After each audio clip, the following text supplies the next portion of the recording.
Just yesterday, we had the terrible news about a young 3-year-old boy, 3 years old, shot dead in his own home in Nelson Mandela Bay, Ibai. 3 years old.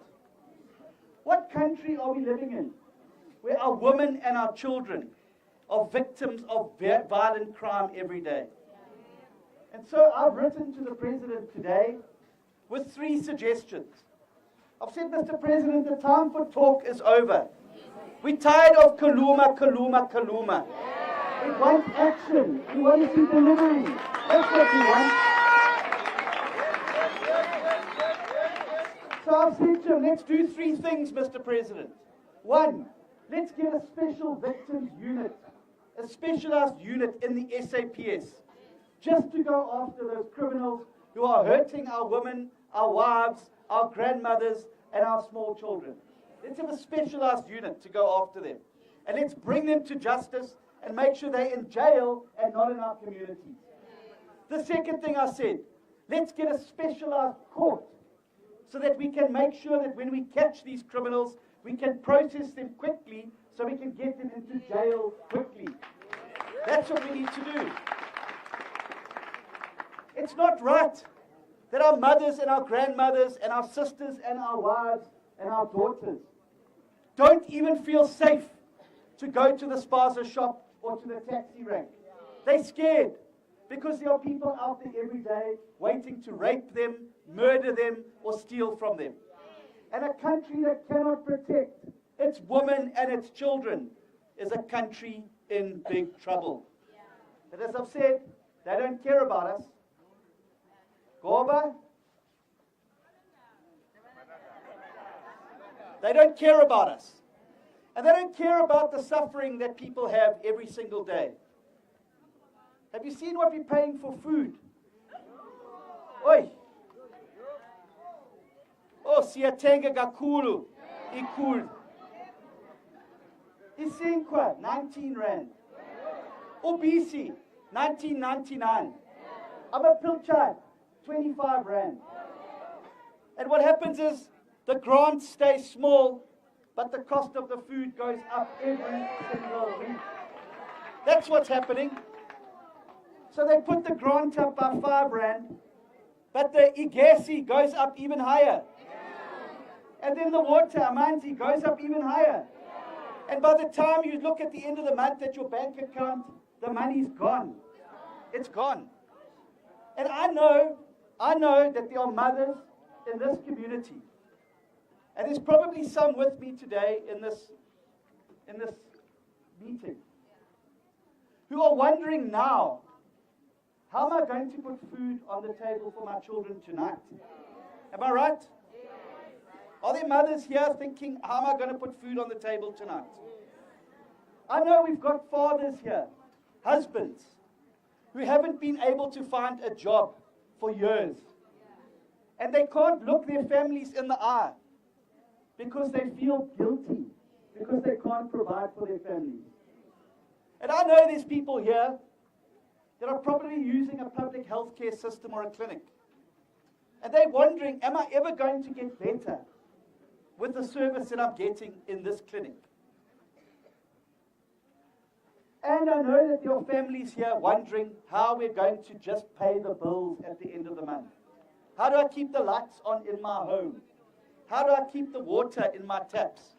How do I pay for bus fare? How do I pay for school fees? Because life has got too hard for our people. But I've got a good message to tell you today, and that is that help is on the way. Help is on the way, and help is coming through the DA, the Blue Party, the party that's going to change things for the better.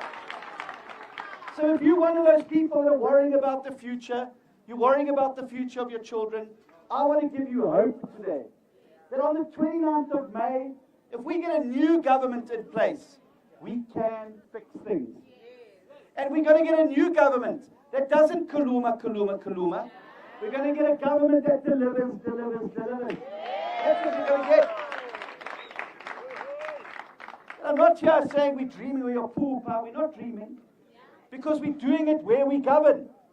In the Western Cape, We made 300,000 new jobs in 1 year last year. 300,000 people got work. We're saving people from load shedding. We're saving people from water shedding. We're making sure that our children are learning at school so that they can have a better chance of finding a job. We're fighting to make sure that we lower the cost of living. So we've said to the President, scrap VAT on baby food, scrap VAT on coffee, scrap VAT on tea, scrap VAT on chicken, scrap VAT on bone-in beef. Because if you take the VAT off, it's already 14% cheaper for our people because our people have to eat. Our people have to stay healthy. And the only way they do that is with a balanced meal. So in this election, there's lots of parties. You can look at the polls. He's a nice-looking guy, that guy. I'd vote for him, eh? I think I'd vote for him.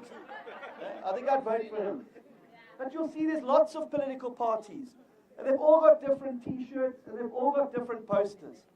And they're going to come to you in this election, and they're going to make you lots of promises. Because it's easy to make a promise. Because you can make a promise today, and then on the 30th of May, you say, I didn't say that. Just like we saw last time, Pakilia Mbulula said 100,000 new houses in Alex Township. The day after the election, everyone said, right, when are we starting with the houses? He says, I never said that. I never said 100,000. Then they showed him on the TV when he said, I'm going to build 100,000 homes. He says, oh, that's not what I meant.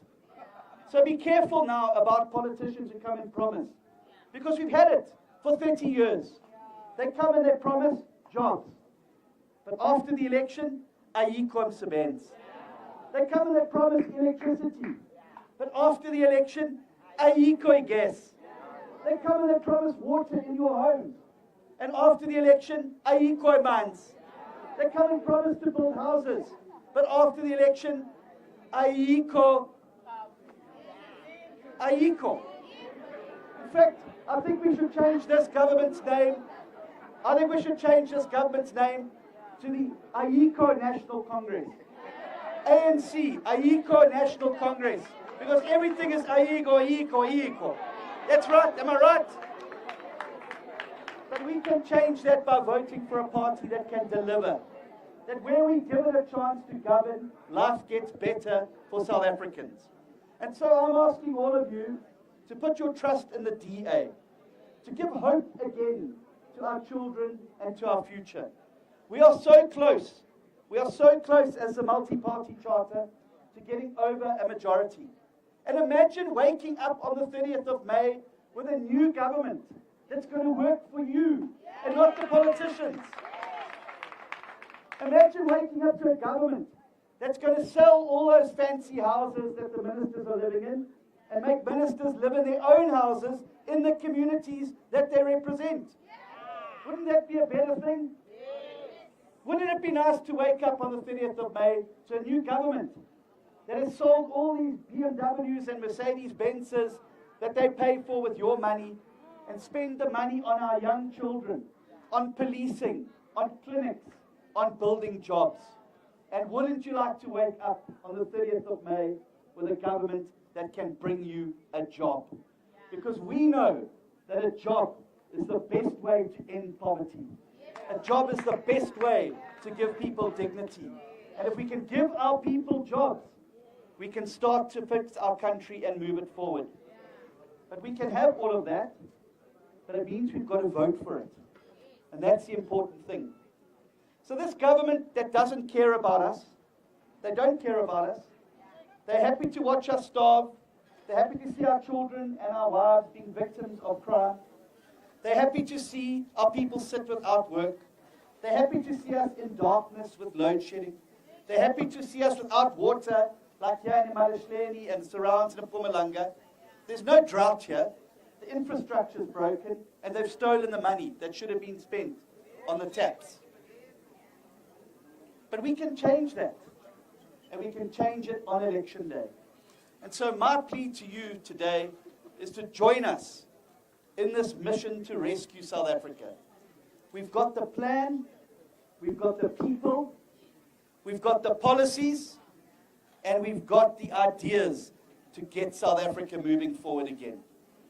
But I need your help on election day, because it is the voters that make the difference.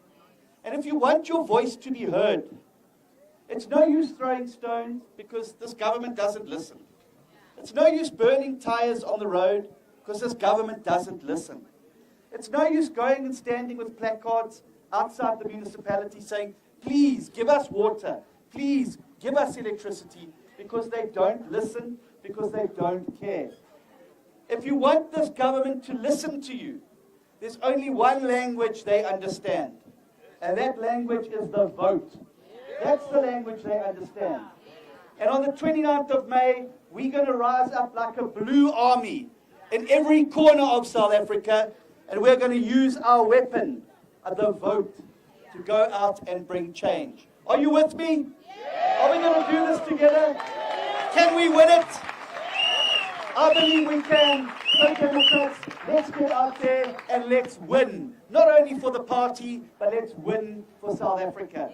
Let's rescue our people once and for all, and let's bring the change. Let's bring the jobs. Let's bring the health care. Let's make our children have a better future, and let's ensure that we build a South Africa that truly belongs to all who live in it, united in our diversity. Nkosi Sikelele, Africa. God bless Africa, God bless our country, and God bless you. Thank you very much.